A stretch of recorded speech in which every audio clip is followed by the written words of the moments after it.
everybody, welcome back to my channel. My name is Kay, and today I'm going to be doing a full review of Into the Drowning Deep by Myra Grant.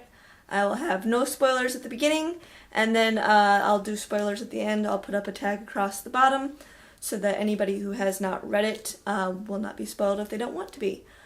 So this book, like I said, is by Myra Grant, which is the pseudonym of Shauna McGuire. It's the name she uses when she writes horror stories, and this book is about killer mermaids, which is the absolute 100% entire reason that I picked this book up.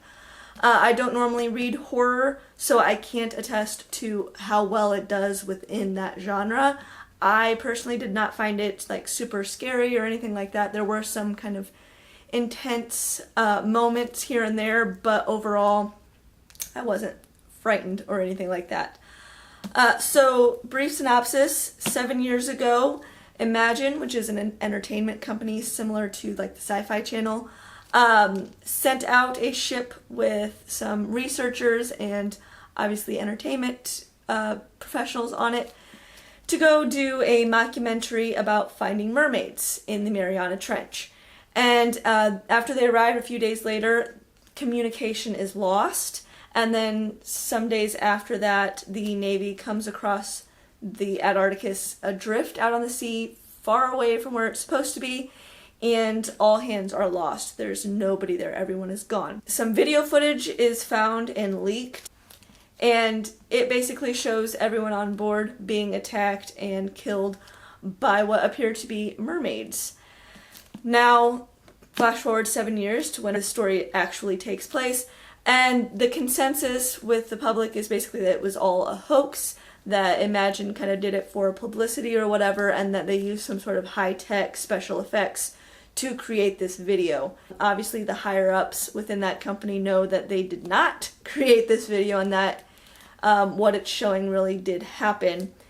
And at this point they've decided that they are ready to send out a second crew to kind of go back and investigate, see if they can find the mermaids and figure out what all happened to the people from that first voyage. So the crew consists of two kind of groups. You have the largest group, which is a bunch of scientists and researchers within various scientific fields, all focusing on different types of oceanography studies. So you have like biologists and chemists and physicists and everything like that, all focusing on some sort of study within the ocean, because at this point in this timeline, climate change has kind of wreaked havoc on the oceans, so there's a lot of research being done into ways to combat it and combat the effects, things of that nature. So our main character is Tori, and her purpose, aside from being basically like a marine biologist,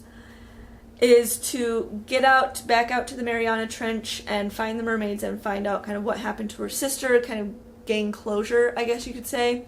So that's her main goal. Everyone else, all the other scientists, for the most part, they're really just interested in getting their research funded. They don't believe in mermaids. They think that going out to the Mariana Trench is not going to, bear any fruit. They're not actually going to find mermaids, but they'll get a lot of good research, get some grants and things, and kind of advance their careers. Then you have the people that are there from Imagine, so you have like a camera crew type thing.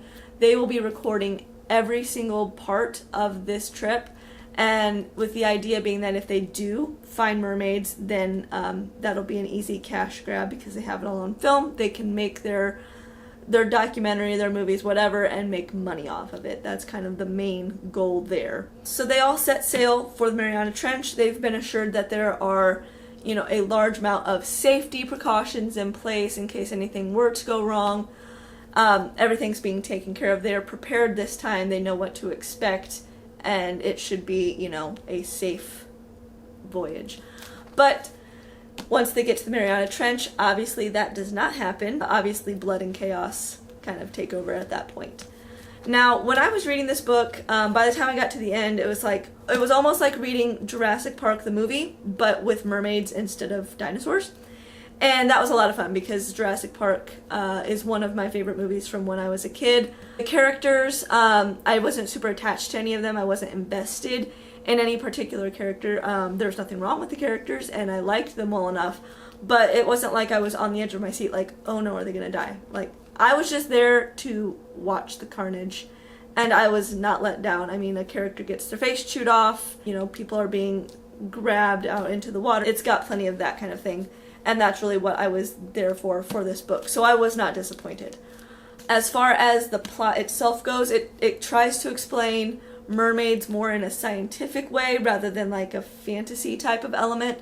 So they are a product of evolution, they are part of the ecosystem, and she does reference like all of the different mermaid siren type folklore mythology that you get throughout history over all different parts of the world to kind of help support that. I'm not a scientist, I don't know how much sense that would make scientifically, but for the purpose of this book, I bought it as I was reading it, so I was able to suspend disbelief and kind of accept that, yeah, sure, these super predators could exist. Overall, I think I gave this 4, maybe 5 stars.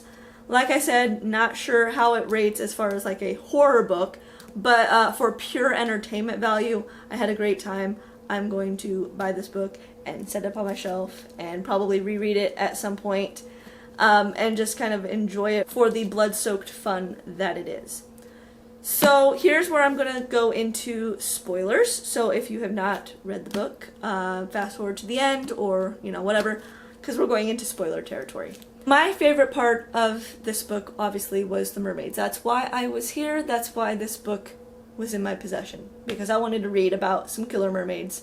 And I got that. We did get one small chapter from their point of view. I wish we would have had more, where they're kind of under the ship and arguing amongst themselves about, you know, the best way to attack the ship and kill everybody on board.